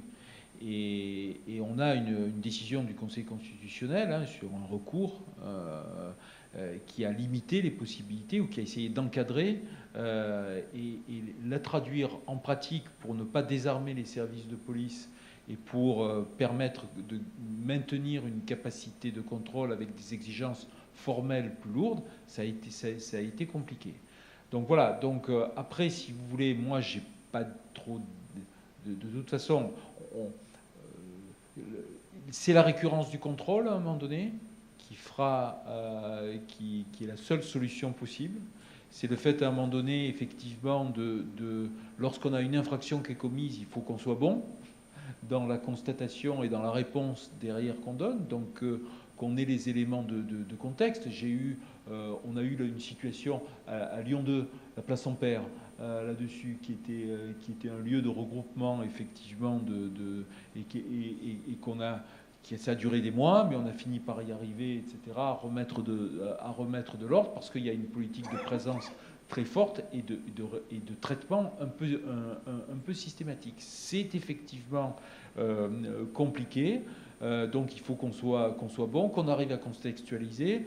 Sur la dimension là, des conflits de voisinage, alors il y a un vieil adage qui dit qui terre guerre donc c'est dire que c'est vraiment des situations qui peuvent à la fois relever de la chicaya, et si je puis dire, ou de l'altercation, et puis qui relèvent aussi de faits de violence et de réticence à déposer plainte de la part du voisinage, de la main courante qu'on fait, de la plainte qu'on dépose ou qu'on ne dépose pas.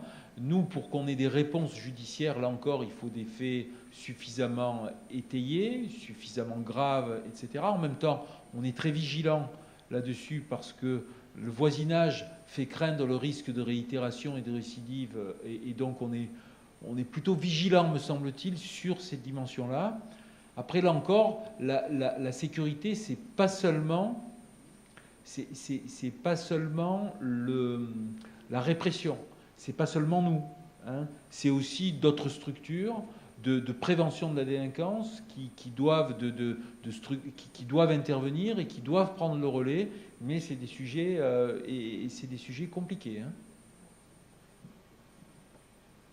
Oui, et qui prennent beaucoup de temps, effectivement. Oui, là, peut-être une petite précision complémentaire par rapport à ce que disait ma collègue tout à l'heure, Madame Mazière. D'après ce que j'ai cru comprendre, donc il y a un groupe d'individus dans ce parc qui boivent un peu d'alcool ou beaucoup, et qui incommodent le voisinage ou les personnes qui transitent par ce parc du fait de leur seule présence. Alors, est-ce que c'est suffisant pour exercer la moindre coercition à leur égard ? Je crains que ce soit un peu court.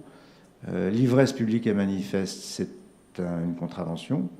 Là, on est sur le domaine public, c'est un parc public. Lorsqu'ils sont en ivresse publique et manifeste, à condition de constater l'ivresse publique et manifeste. Quelqu'un qui a bu un coup de trop, peut ne pas être en ivresse publique et manifeste. Ivresse publique et manifeste, c'est quelqu'un qui est dangereux pour lui-même, voire pour autrui, et qu'il faut écarter. Donc il faut, avec coercition, le cas échéant, emmener en dégrisement. D'abord, il est vu par un médecin, il est mis en dégrisement dans un local de police jusqu'à ce qu'il ait cuvé, et si son état est compatible avec une mesure de dégrisement dans un local de police, donc c'est le médecin qui le détermine, et ensuite il est remis dehors, donc il fait l'objet d'un procès-verbal de contravention, c'est tout. Une contravention, c'est une contravention comme pour un stationnement. C'est l'état du droit aujourd'hui, hein. Ça veut dire que si c'est quelqu'un qui consomme beaucoup, on va le retrouver le lendemain, puis le surlendemain, etc., etc. Donc, qu'est-ce qu'on peut reprocher à ce groupe? Peut-être d'être menaçant, insultant vis-à-vis des passants. Si c'est le cas, bon, là aussi, si c'est des menaces, est-ce que ce sont des menaces sous condition? Est-ce que ce sont simplement des menaces verbales? On n'est pas dans le même cadre juridique, on n'est pas sur le même niveau d'infraction. C'est compliqué. Le fait qu'on ait la présence de ces individus, le fait que ça puisse déranger pas mal de monde, pour autant, ça ne nous donne pas à nous, police nationale comme la police municipale, qui intervenons dans un cadre légal qui est celui de la loi et des règlements. On ne va pas inventer un texte qui n'existe pas. Qui nous donnent des moyens, mais qui sont limités par l'état du droit actuel. Donc leur présence, on est parfois dans l'incapacité de la traiter, tant qu'ils n'ont pas commis une infraction qui nous permettrait d'utiliser la coercition. Après, ce qui est vraiment important, si vous voulez, c'est que, et vous l'avez esquissé quand vous avez parlé de vidéo-verbalisation, c'est que, voilà, il ne faut rien laisser passer. Voilà. Et il faut une constatation systématique de tous les faits, y compris contraventionnels, etc. Il faut, là-dessus, il ne faut pas lâcher. C'est comme ça. Il faut bien voir que comment, sur un autre plan qui n'a rien à voir, encore que, comment on a amélioré vraiment la sécurité routière. Pas par les tribunaux, hein. Pas par la répression devant le tribunal correctionnel, par l'automaticité de la constatation d'excès de vitesse. Donc si à un moment donné, c'est la certitude du contrôle un peu systématique et de la réponse, une bas de gamme quand on peut le faire, et ce n'est pas toujours le cas, parce que ça peut être des individus qui ont plus, des personnes qui ont pas nécessairement de domicile fixe, je ne sais pas exactement ce qu'il en est. Bon, voilà. Mais ça veut dire que nécessairement, voilà, il faut utiliser toutes les voies possibles et on finit par régler le problème. Mais voilà, il n'y a pas de, pour le coup, il n'y a pas de petites infractions non plus. Et il faut les relever. Juste sur le parc du Pic n'est pas laissé à l'abandon par les forces de l'ordre. La difficulté, comme il a été évoqué tout à l'heure, c'est de caractériser une infraction. Donc à chaque fois que ce soit les services de police municipale ou les services de police nationale en ont la capacité, l'infraction, elle est relevée. Mais effectivement, la reconduction de la sanction va peut-être les amener à prendre conscience qu'il faut qu'ils s'éloignent. Mais là, on est en plein, comme d'ailleurs dans la problématique des conflits de voisinage, dans la difficulté du vivre ensemble que l'on observe de plus en plus et qui, encore une fois, touche la limite du pénal. Dernier thème que nous souhaitons aborder et qui va rejoindre la logique d'appropriation du territoire qui a déjà été évoquée, c'est celui des violences urbaines qui concerne évidemment les habitants, les services de police, mais qui concerne pour le coup l'ensemble des partenaires avec lesquels on travaille, qu'il s'agisse des bailleurs, de Keolis au travers de la prise à partie des tramways ou du mobilier urbain des abribus, et sur lequel effectivement on constate qu'il y a un ralentissement de la fréquence de ces faits de violence urbaine qui sont plus ceux qu'on connaissait il y a encore quelques années, mais par contre ils peuvent être beaucoup plus violents et quasi ritualisés de la part des malfrats qui s'y livrent, avec toutes les difficultés qu'on a à y intervenir, puisque non seulement les policiers sont pris pour cible, comme c'était le cas déjà auparavant, mais qu'également le reste des représentants des institutions, que sont les pompiers, les transporteurs, les médecins, le cas échéant, peuvent également être pris à partie sur ces épisodes-là.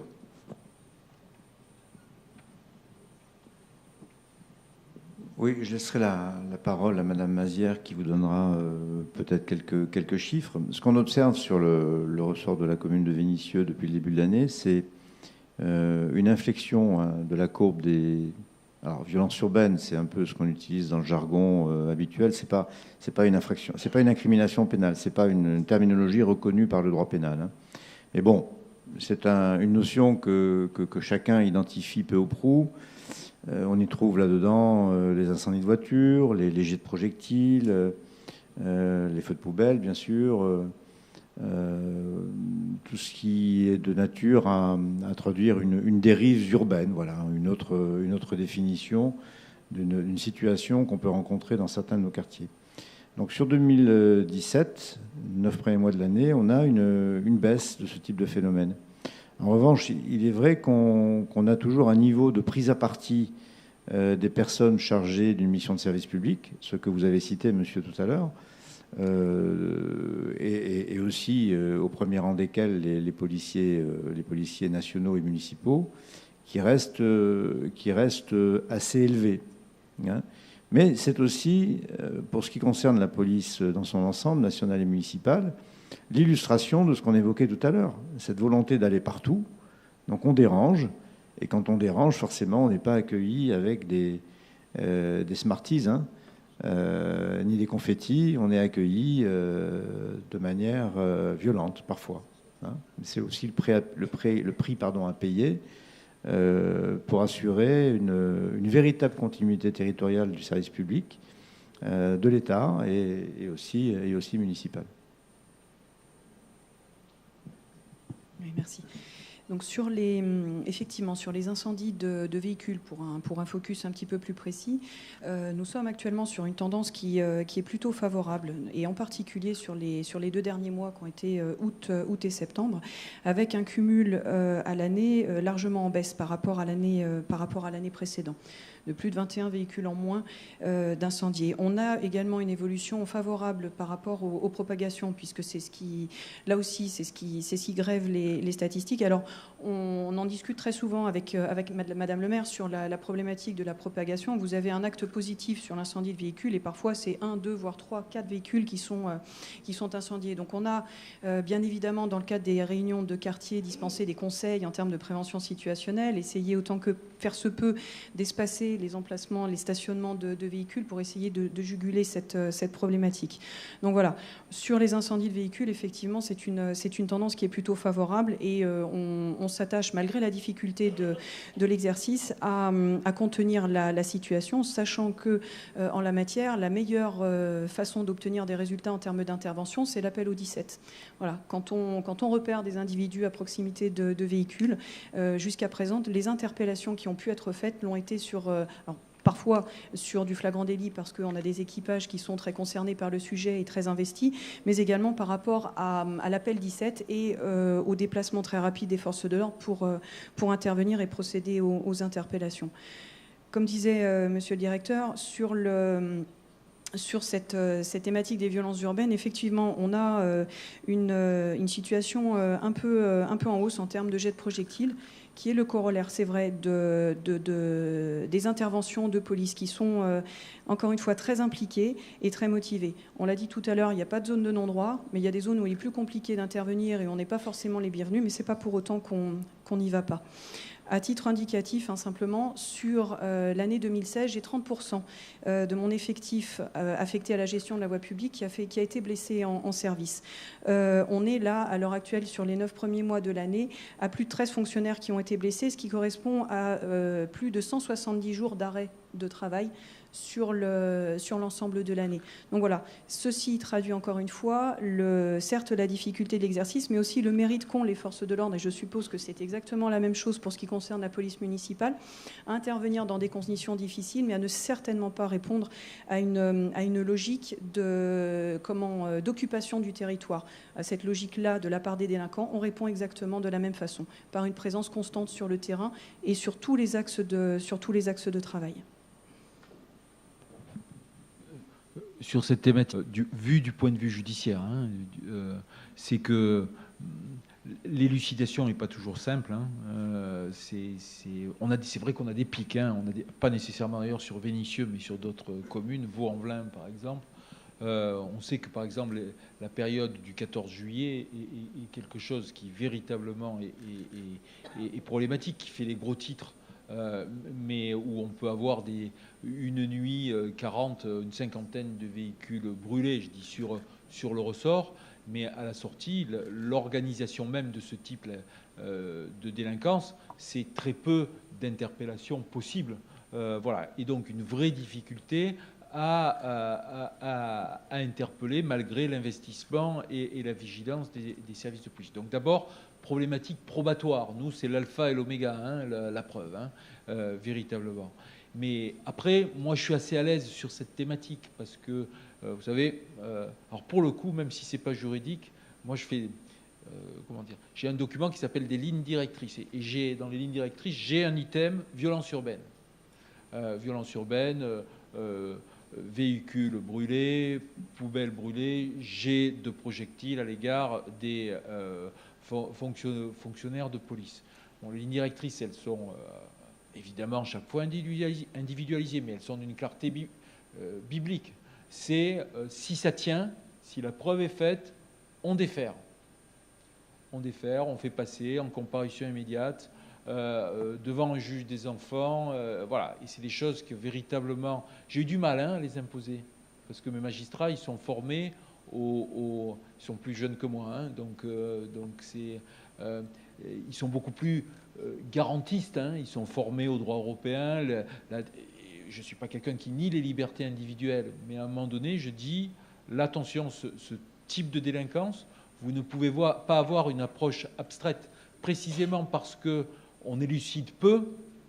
Quand on élucide, il faut qu'on ait des réponses fermes. Et voilà. Et donc à chaque fois, là, la ligne directrice, elle est très claire. Je les ai convaincus, et c'est de manière un petit peu systématique. Après, c'est ce que je vous disais aussi tout à l'heure. C'est l'appréciation au cas par cas, mineur, majeur, antécédent, déjà condamné. Voilà. Voilà. Et puis il y a aussi le jeu judiciaire. Venez dans un tribunal. Hein. Venez dans un tribunal. Venez voir des audiences de comparution immédiate. S'il y a un lieu où on ment, c'est le tribunal. Hein. On y ment, mais comme des arracheurs de dents. Et c'est pour ça que si vous voulez... Non, mais je rigole et je rigole pas. Hein, parce que je peux vous assurer que c'est pour ça. Je les embête en permanence. Mais je leur dis, comme on élucide peu, le fonctionnaire qui a vu cette personne jeter le projectile sur son collègue, je veux qu'il soit là à l'audience. Je veux pour qu'il dise au tribunal, je l'ai vu. Parce que s'il n'est pas là, on dira, mais non, il n'a pas vu, il s'est mal exprimé. Voilà. Là, venez. Et c'est aussi ça.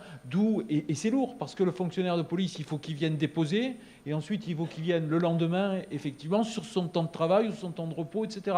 Voilà. Mais si on veut derrière avoir des réponses pénales sur cette frange élucidée, qui n'est pas la frange majoritaire, eh bien, il faut qu'on ait ce type d'approche, ce type d'exigence, etc. En tout cas, sur ces faits-là, on essaye, si vous voulez, d'élucider. Et après, au moins, nous, notre politique, c'est de dire, on fait déférer et la personne, elle vient tout de suite au tribunal. Et ensuite, en fonction de ses antécédents, il y a une peine, une sanction qui est individualisée. Oui, sur les violences urbaines, d'abord, je voudrais dire qu'on y travaille beaucoup en amont parce que il y a des jours maintenant où on sait qu'on aura des violences urbaines. Malheureusement, c'est comme ça. Un maire, il est confronté à ça. Il sait que le 31 décembre, que le 14 juillet, Halloween maintenant, c'est nouveau depuis 2-3 ans, etc., etc. Donc on travaille aussi en amont avec les transports en commun, avec les bailleurs, avec la police nationale et puis les services municipaux pour prévenir, donc on travaille notamment avec les bailleurs sur les poubelles, sur un certain nombre de choses pour essayer d'éviter de laisser soit des projectiles. Par exemple, on fait le tour de la ville tout le temps, que ce soit le top, etc., pour enlever les projectiles susceptibles d'être stockés, par exemple, etc. Donc il y a un travail vraiment en amont qui est fait, qui donne des résultats. Par exemple, le 14 juillet, enfin le 13 et 14 juillet, qui a donné des résultats. Il y a aussi, si je peux me permettre, des violences urbaines qui sont... Alors, je vais le dire comme les habitants le perçoivent. C'est-à-dire quand certains moments, il y a un bon travail de police qui est fait, et du coup, au moment de l'interpellation, ou derrière, par exemple, je pense notamment à quelque chose, vous allez comprendre tout de suite, Madame la Commissaire, où il y a eu un travail sur quelqu'un qui travaille, on va dire, au noir, où on l'a beaucoup embêté sur des véhicules, comme par hasard, les 10 véhicules brûlent dans la nuit. Pour ne pas laisser de traces, pour ne pas... voilà. Donc là aussi, ça prouve, on le dit souvent, mais ça prouve aussi le travail qui est fait, parce qu'il y a beaucoup moins, avec Madame la Commissaire, moi depuis que je suis maire, je veux qu'on fasse la différence entre les départs de feu, les incendies de véhicules, et les propagations. Pourquoi ? En termes de violence urbaine, ce n'est pas la même chose si j'ai 10 départs de feu sur un secteur ou si j'ai 3 départs de feu avec 10 véhicules. Vous comprenez bien la différence. Et ça nous montre, ça nous donne ce qui se passe sur la ville. C'est comme les containers ou autres, c'est pareil. Au plus il y a de propagation, donc c'est un travail vraiment en amont et de fond qu'on fait. Et puis, il y a eu, il n'y a pas très longtemps, j'aimerais bien qu'on en parle aussi, parce que ça a laissé quand même quelques traces, et vu que l'opposition surfe beaucoup dessus, notamment, donc on a des rappeurs marseillais qui viennent maintenant. C'est la nouveauté. Et du coup, non mais écoutez, on est là aussi pour parler de choses qui dérangent. Et on en a eu quand même plusieurs sur la ville, avec des vidéos, et ensuite, soit qui ont donné lieu à des violences urbaines, le premier notamment, je ne citerai pas le groupe, donc à la Darnaise, et puis une autre fois dans un équipement public où ça a été contenu, il n'y a pas eu de violence et de contact avec les forces de police, mais de l'habitant qui est au balcon, c'est vrai que c'est impressionnant. Vous voyez des gens sur les équipements publics, etc. Et en gros, ils peuvent se demander ce qu'on fait. Et là encore, c'est ne pas ramener plus de troubles à l'ordre public qu'il n'y en a déjà. Et on va dire travailler avec discernement pour pas augmenter un certain nombre de choses. J'aimerais qu'on aborde cette question. Et quelle est la réponse judiciaire et voilà. Non, mais pour l'habitant, c'est important aussi.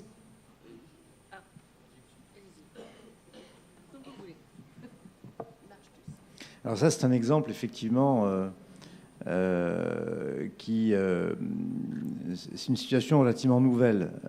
Via les réseaux sociaux, outils de communication instantanés, des points de rendez-vous sont donnés, via Twitter, Snapchat, WhatsApp, etc., ou Facebook. Des points de rendez-vous sont donnés pour, là en l'occurrence, la première affaire que vous citiez, c'était pour le tournage d'un clip. Et on s'est retrouvé confronté à la présence de plusieurs centaines de jeunes gens. Il y avait cette vedette marseillaise que personnellement je ne connaissais pas. Vous voyez, Marseille importe des rappeurs, mais aussi des magistrats. Donc tout n'est pas négatif venant de Marseille, aussi des magistrats et des policiers. Et là, c'était donc un rappeur que ces jeunes-là manifestement connaissaient. Moi, je ne suis pas de la même génération, donc je ne savais pas. Et générant un trouble important à l'ordre public, puisque c'était un peu le why, quoi. Ce jour-là, c'était, me semble-t-il, Vanessa, un mercredi après-midi. Donc beaucoup de jeunes... il n'y avait pas école, le mercredi après-midi, donc beaucoup de jeunes. Et c'est parti un peu en live, ça a dégénéré. Quand on s'est approché pour apprécier un peu la situation, on a été pris à partie. Donc il a fallu du coup qu'on réagisse en dispersant cette foule, en faisant attention quand même, il y avait pas mal de gamins. Donc il a fallu utiliser du gaz lacrymogène, c'est toujours délicat vis-à-vis d'une population de gamins. Et puis des badauds qui étaient par là, qui se demandaient ce qui se passait. Donc situation un peu tendue, un peu compliquée. On est sur le fil du rasoir. C'est extrêmement difficile à gérer. Mais nous avons identifié à la fois le rappeur et aussi ses producteurs, puisque en fait ils sont la cause de ce trouble important. Évidemment, comme il y a eu des incidents que je viens d'évoquer, Une procédure judiciaire sous la direction du parquet a été diligentée. Et ça nous a conduit, alors je ne sais plus exactement si c'est le déferment de 3 ou 4 personnes, c'était 3 ou... Voilà, c'était 3 ou 4 personnes, je ne sais plus exactement. Et le procureur a ouvert une information judiciaire. Alors, peut-être en parlera-t-il, ça veut dire qu'il a demandé à un juge d'instruction de travailler sur ce dossier. Donc ça prend du temps. Et ça me permet d'apporter une réponse, enfin une partie de la réponse à Madame le maire qui demandait tout à l'heure, mais voilà, ça s'est produit, quelles sont les suites judiciaires? Alors là, c'est le temps de l'information judiciaire, ça peut prendre plusieurs mois, mais ça ne veut pas dire qu'il n'y aura pas de suite, hein. Ça veut dire qu'un juge d'instruction est saisi, parce que c'est une affaire complexe, avec plusieurs protagonistes. Il s'agit de déterminer les responsabilités des uns et des autres, donc probablement d'autres investigations complémentaires sur ce qu'on appelle une commission rogatoire, hein, pour aider le juge à y voir clair dans cette affaire. Et il y aura évidemment, au terme de cette instruction judiciaire, il y aura une suite judiciaire probable. Donc ça peut prendre du temps, mais ça ne veut pas dire que la justice ne passera pas. Ça, si vous voulez, je me souviens très bien, février, ça doit être en février 2017 que ça s'est passé. Et on a eu plusieurs faits de cette nature, comme ça, dans le ressort depuis quelques mois. Là, je peux vous assurer que ça, c'est l'œil tout de suite sur ce genre d'affaires, hein, tout de suite. Puis vous savez, moi, mes instruments de pilotage, ils me sont fournis par la DDSP, comme je dis toujours, c'est-à-dire que tous les jours, la première chose que je regarde, c'est les synthèses, d'accord ? Au-delà des comptes rendus qui me sont faits par mes magistrats sur l'activité quotidienne. Donc, mais ce genre d'affaires, tout de suite, on m'en a rendu compte. Donc, et ça, tout de suite, il y a une attention. Et l'idée, c'est il faut qu'on fasse une procédure approfondie. C'est-à-dire qu'on aille chercher ceux qui sont les organisateurs de ce genre de manifestations. Évidemment, dans ce type de cas de figure qui, pour nous, est la violence urbaine, on prend ce que je vous ai dit tout à l'heure, ceux qui sont là, qui jettent des projectiles, mais après, c'est sans préjudice de ceux qui ont organisé, qu'on est allé chercher. On est allé chercher à Marseille, hein, je crois, en tout état de cause. Et l'idée, c'est de les mettre dans la procédure. Alors, on a ouvert une information parce que c'est effectivement, vous pensez bien qu'un producteur ou le rappeur, il dit mais surtout j'ai pas voulu, c'est pas moi qui ai fait le tweet ou je sais pas trop quoi, le machin chose là, et pour appeler à se réunir, etc. Mais ceci dit, on les fait présenter. Il y a ce que je vous ai dit tout à l'heure, il n'y avait pas eu de casse majeure, si je puis dire. Donc nécessairement derrière, on n'a pas eu de placement en détention provisoire. Parce que je ne vous ai pas parlé des critères de placement en détention provisoire. Mais c'est aussi important, parce que ce qu'on souhaite souvent tous en tant que citoyens, et moi le premier si je suis concerné, c'est que la personne elle soit écartée et entre guillemets éliminée temporairement par une incarcération. C'est ça souvent, en réalité. Mais en réalité, il y a des critères. Il faut bien voir qu'aujourd'hui, la détention provisoire, de par la loi, dit, elle doit être l'exception. Le principe, c'est la liberté ou le contrôle judiciaire. Et le fait que cette infraction, ce délit, ait troublé l'ordre public n'est plus un critère de placement en détention. Ça l'était quand j'ai commencé ce métier il y a des années et des années.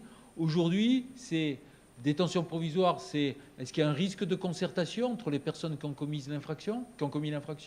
Est-ce qu'il y a un risque de renouvellement de l'infraction? Voilà. Et donc là, très logiquement, on a ouvert un juge, mais il n'y avait pas matière à placement en détention parce que les critères n'étaient pas réunis, parce que personne n'était mort, si je puis dire, heureusement. Non, mais je suis volontairement provocateur, hein.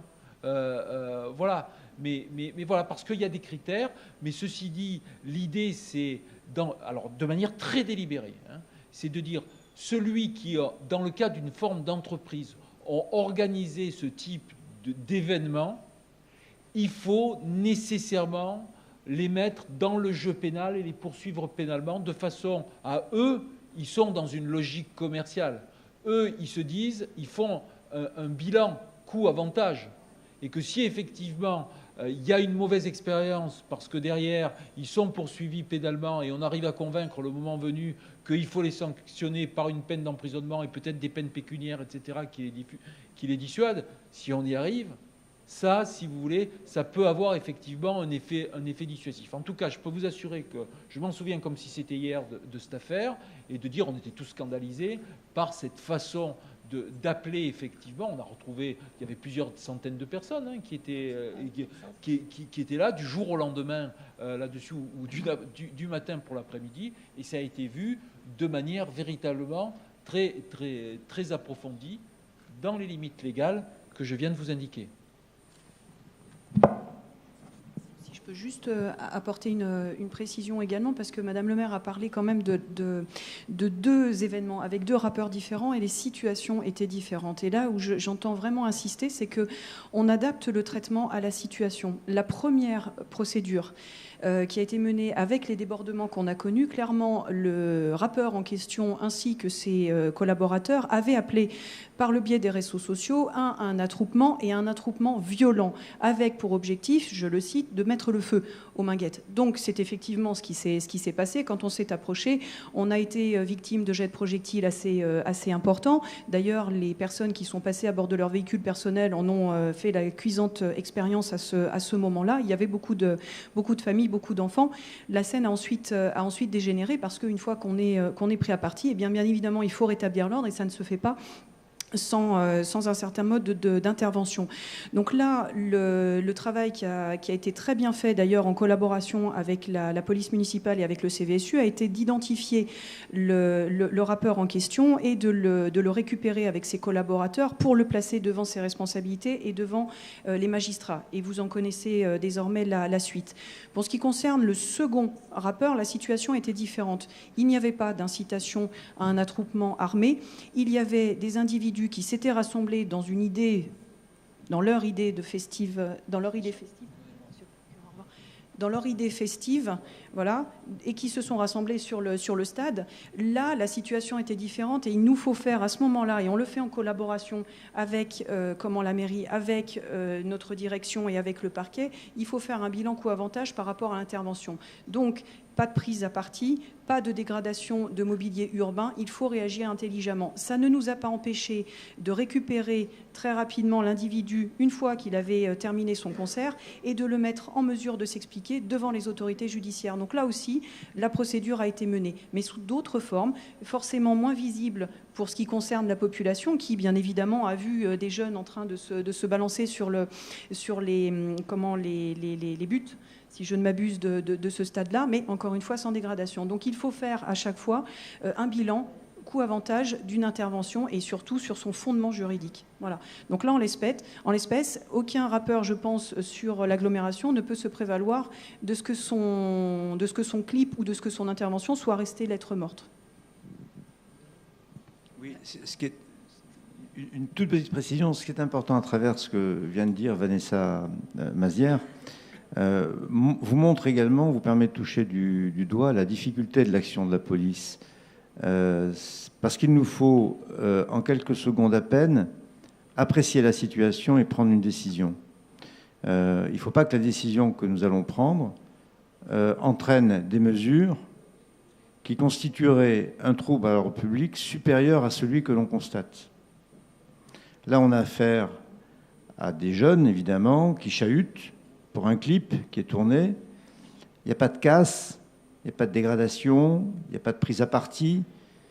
On préfère gérer la situation telle qu'elle est, tant qu'il n'y a pas de débordement. On est là, on observe, il n'y a pas de débordement. Évidemment, il y a une nuisance, il y a une gêne, mais elle est acceptable. S'il faut intervenir, il y aura une prise à partie des jeunes vis-à-vis de nous. Il faudra qu'on utilise la force. Il peut y avoir des blessés. Donc les conséquences peuvent être plus importantes que la seule nuisance. Le trouble peut être beaucoup plus important que la seule nuisance que l'on constate. Donc à travers cet exemple, qui est évidemment différent du premier, au premier, dès qu'on est arrivé, on a été pris à partie, donc il a fallu qu'on intervienne. Vous touchez du doigt la difficulté aussi de l'action de la police, qui, lorsqu'elle intervient, doit apprécier un environnement qui est parfois hostile, rapidement, parce qu'il faut intervenir, surtout lorsqu'on est requis par un riverain, en choisissant le bon mode d'action qui ne serait pas de nature à générer un trouble supérieur. Donc, on est arrivé à la fin de cette initiative. Je vous remercie tous pour votre présence, habitants, mais également partenaires, bailleurs, et évidemment toutes les forces de police qui travaillent et qui sont en première ligne sur le terrain. Je pense notamment à la police municipale que je vois, mais également à la police nationale. On sait tous que ces agents, ce n'est pas toujours simple, et en tout cas, nous sommes fiers du travail accompli, même s'il reste encore beaucoup à faire. Merci.